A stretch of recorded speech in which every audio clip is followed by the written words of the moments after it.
Hey everybody, welcome back. We've got a real special treat for you today. We're here at Northwest Nomads, which is a nomad gathering in Oregon, and we've got Emily, and she's gonna give us a tour of her van. So let's get into it.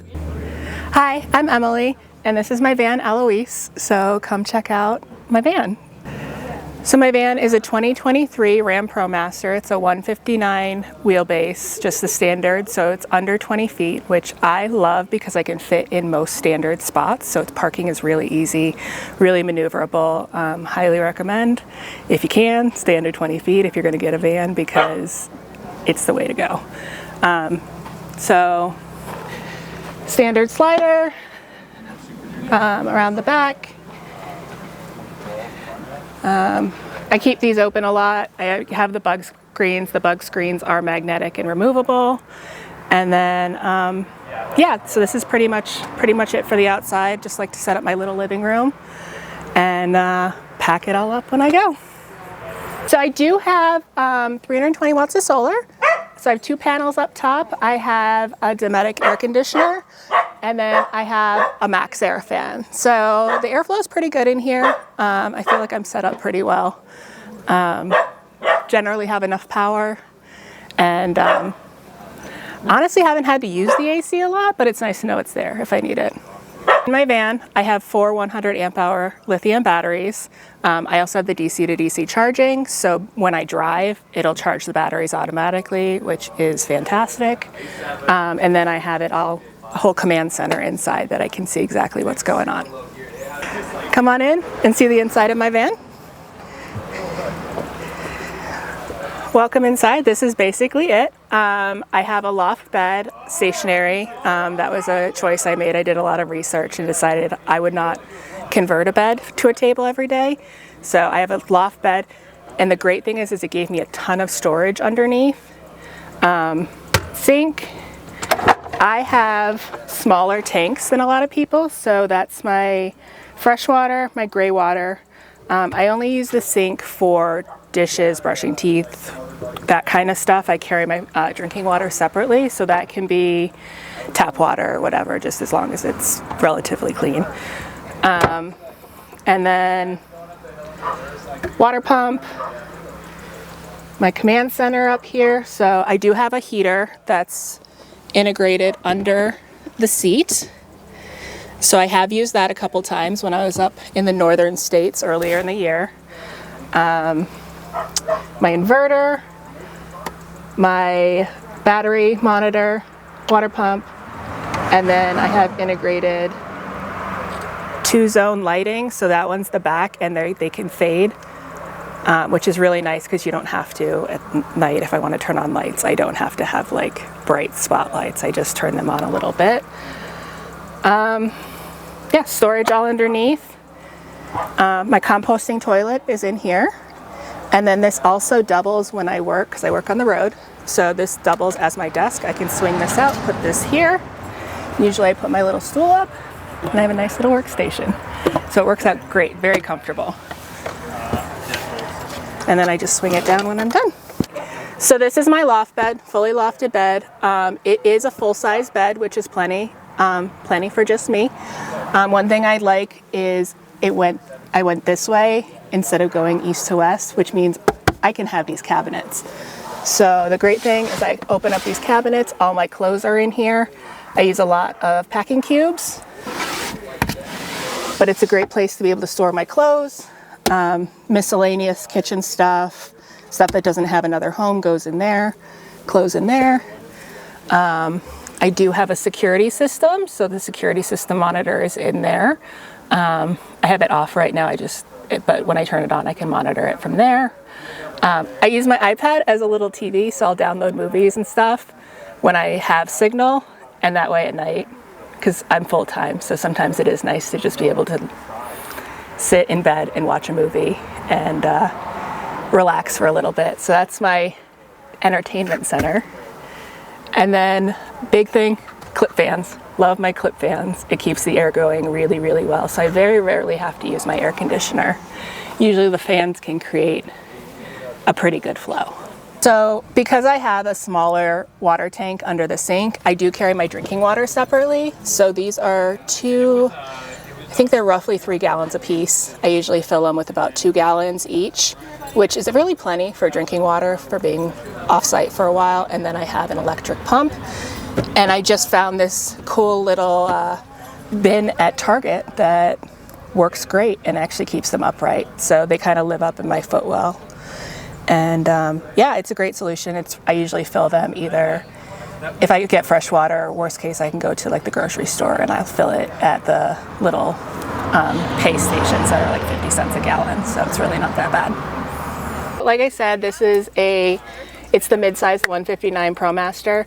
I was a little intimidated when I first got it. I was a little nervous to drive it because I've always just driven a standard car. But you get used to it really, really fast. This thing is actually really maneuverable. Pretty comfortable. I do have like a screen so I can do CarPlay. I can do all that stuff for my maps. Otherwise, it's very similar to driving a regular vehicle. It's just you have to remember you're a little longer. But from this point of view, everything's pretty similar to the cars that I've had before. So it's pretty easy. So I did decide to go with a professional builder on it. When I decided to get the van, I was still working a full-time job plus some. So I did not have the time or the tools or the skills to do it myself. So I did get a company out in Colorado called Dave and Matt Vans, and they built out my van, and I built it fully purchased from them. Did a lot of research, looked at a lot of different ones. This one just seemed to fit my needs the best. It's a good solid build, but pretty basic, which is what I liked. And then I just added a lot of my own flair to it, and I've kind of been able to, I like that it was very basic and I was able to kind of customize it to what I need. I added hooks up here. I started collecting stickers for decor. Everything was just plain white when I got it. But I really liked that it was a very blank slate, and I was able to not have to do a lot of the technical stuff, but I could still put my own flair on it, so it feels like my home. So I've been on the road full-time for about 6 months now, and then I was part-time before that. I bought the van when I still had a residence, and so I did a lot of weekend trips and a lot of practice runs to make sure I was ready for full-time living before I went all in. I've always liked to travel. I kind of have been going through not knowing where I wanted to live. I did 2 cross-country moves in about 14 months, and I joke that I couldn't afford to buy any more or rent any more moving trucks, so I just bought a van instead, and now I live everywhere. But yeah, I've always kind of wanted to explore, wanted to travel. I was working a corporate job that was reaching its end point, and so I was able to start my own business, and I'm building that out. And I had been doing it on the side, and now I'm working on building it out. But it helps a lot to living in a van cuts my expenses a lot, and so it allows me to build something of my own instead of doing the corporate life like I had done for many, many years. One of the biggest things was I did go from living in a residence to living in a van, and I advise you not to wait to cut your possessions until you are ready to go. It did take me 4 or 5 rounds of clean out to really get myself down to what I need. And I've still been every couple of months when I'm somewhere stationary and I go through my bins, and if I haven't touched it or I don't think I need it, I go ahead and I donate it, or I give it to somebody else in the community, or whatever, kind of depends on what the thing is. But I've also cut down a lot in the 6 months since I've been on the road. You need a lot less than you think you need, is kind of one of the big things I've learned in the last 6 months. But yeah, so I would say don't wait until you have, I'm leaving in 2 weeks, so I'm going to start cleaning out. Start cleaning out when you start thinking about getting the van. And you can also decide what you have, which also helps you decide what kind of vehicle you need. If you really need a lot of stuff or specialized things, you may need a bigger vehicle. If you can live with 3 t-shirts and 3 pairs of pants, you could probably go even smaller than this. So I think that really taking a stock of what you have is very important in choosing what kind of vehicle you have. I've been on the road for about 6 months, which has been a pretty good evaluation period. I don't have major build regrets. There are some things that eventually I'd like to add on. I would like to get an awning because especially I'm somebody who likes to listen to the rain, and the way my windows are, if it's raining, the rain will come in. So I'd like, I either do that or I do windows that opened out. So I can have when it's raining, I could still have the airflow going through. I do have the max air fan that I can run, but I would like to get, airflow is so important. That is one thing I have learned, is airflow is so important. You cannot have enough airflow in my opinion. So more windows with a little bit more flexibility. I have enough windows, but another thing I'd like to do is maybe replace my back windows with ones with screens, so I can get, when I'm sleeping, I can get some extra airflow through. Awning for the sun. Sometimes you get parked and the afternoon sun is brutal, and so it'd be nice to have an awning. So I'm looking into options for that. I do have magnetic screens that go up here. I do like them. The downside is if I close my doors, if I'm going to walk away, I have to take the screens down because the only metal on this build is on the outside of the doors. So that's something that's a little bit of a pain sometimes, is not being able to just close the door and walk away without taking my screens down. But other than that, I've done a lot of kind of shuffling things around. I have a lot of drawers underneath the loft.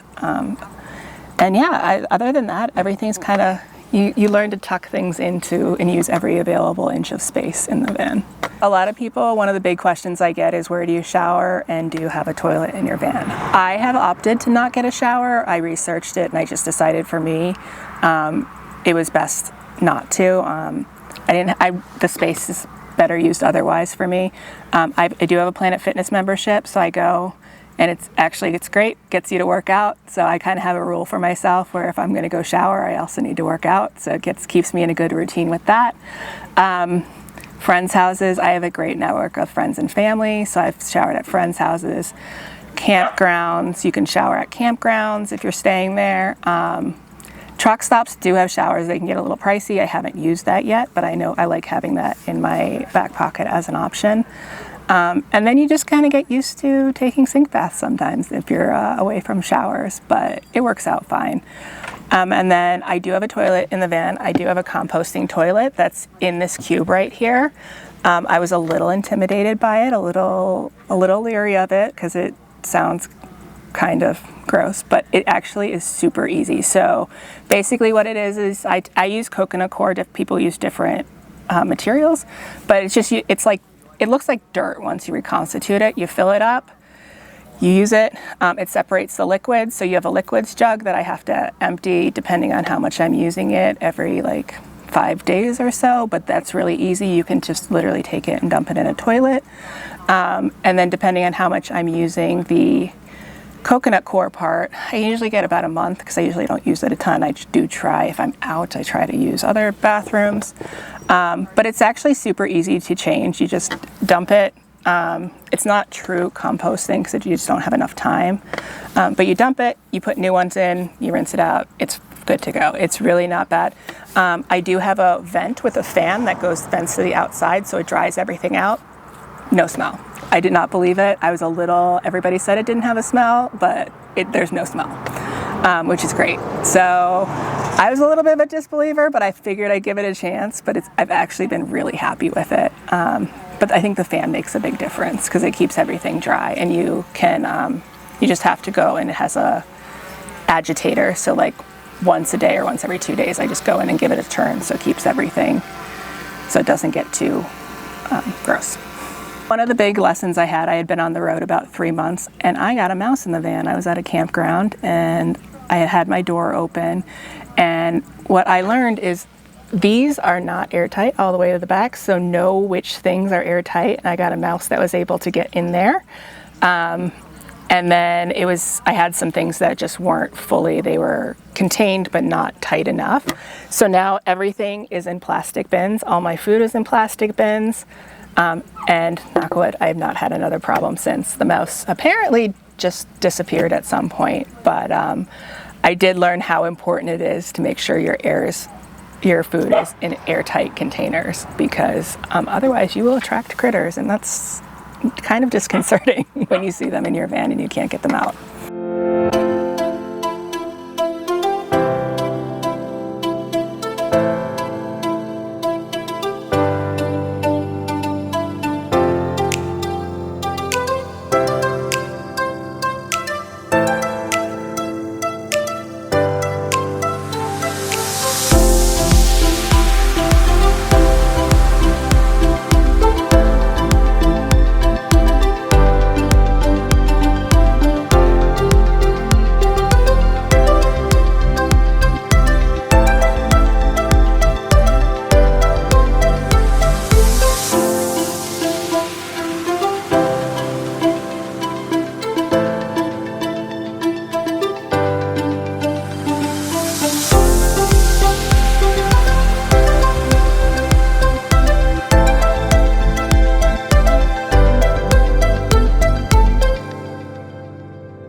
Again, I'm Emily, and this is my van Eloise, and thanks for visiting us and taking a tour.